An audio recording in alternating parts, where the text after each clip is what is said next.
नहीं, ये बहुत बड़ा लॉस है। ये सिर्फ दानिश की फैमिली या ओखला की आबादी के लिए लॉस नहीं है, ये पूरे मुल्क का बहुत बड़ा लॉस है, ये पूरी दुनिया का बहुत बड़ा लॉस है।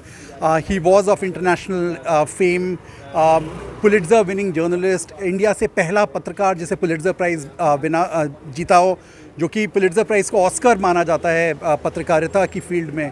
तो he was one of the very few journalists in India who's won that award, the first one to win that award.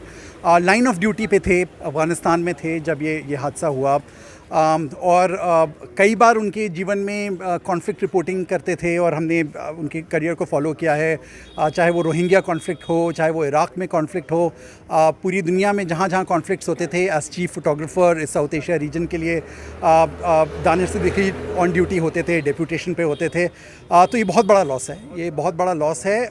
पूरी पत्रकारिता फ्रेटर्निटी, जो जर्नलिस्टिक फ्रेटर्निटी है, उसके लिए भी बहुत बड़ा लॉस है। एक पर्सनल लॉस मैं ये भी कहूँगा हमारी आबादी के लिए। ओखला एक, जिसको ग्लोबली कहा जाता है कि मुसलमानों का एक घेटो है, एक आबादी है मुसलमानों की, उसके बारे में कहा जाता है। ऐसी आबादी से निकलना कि what are the chances of you making it big in life. बड़े बड़े आबादियों में रहने वाले बड़े बड़े जो बच्चे होते हैं, वो लोग जीता करते हैं अवार्ड्स। घेटों से निकलने वाले, गलियों से निकलने वाले अवार्ड्स कहाँ जीतते हैं। हमारी खुशकिस्मती थी कि दानिश सिद्दीकी हमारे बीच में से निकले थे और हम लोग बहुत ही प्राउडली बात करते थे कि हमारे बीच का एक लड़का अवार्ड विनिंग जर्नलिस्ट बनता है। उसका अफ़गानिस्तान में होना, इस कॉन्फ्लिक्ट को कवर करना एक और प्रूफ है कि he was committed to his profession.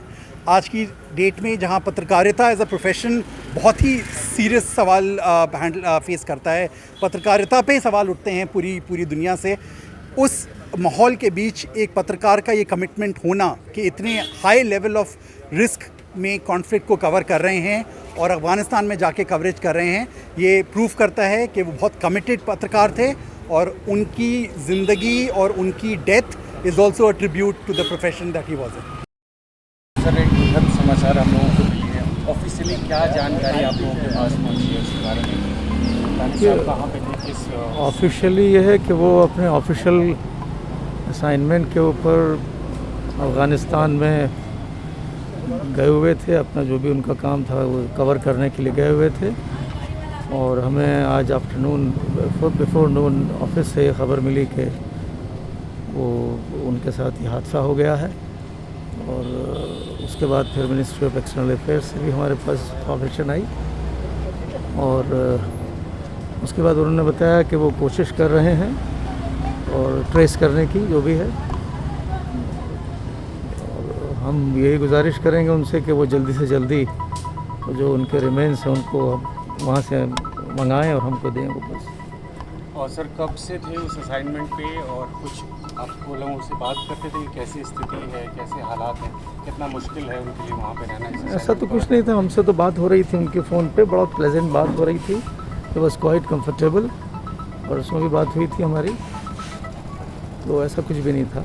Last बात कब हुई? भारत सरकार से कोई बातचीत हुई है अभी तक? हम भारत सरकार का फ़ोन आया है, भारत सरकार से, मिनिस्ट्री ऑफ एक्सटर्नल अफेयर से, और उन्होंने कहा है कि वो कोशिश कर रहे हैं। लेकिन ये कि कोई ऐसा कमिटमेंट नहीं है, लेकिन बहरहाल हम तो ये अपील करेंगे कि जल्द से जल्द भारत सरकार ये काम करे और उनकी बॉडी को ट्रेस करके हम तक पहुँचे। सर, लास्ट जब आपकी बात हुई थी तो एक पिता और बेटे का संवाद, क्या बातचीत आपकी हुई थी? क्योंकि काफ़ी टेंस माहौल में लगातार काम कर रहे थे। नहीं, but he was quite used to it, तो ऐसा कुछ वैसे लगा नहीं कि वो बहुत टेंस थे।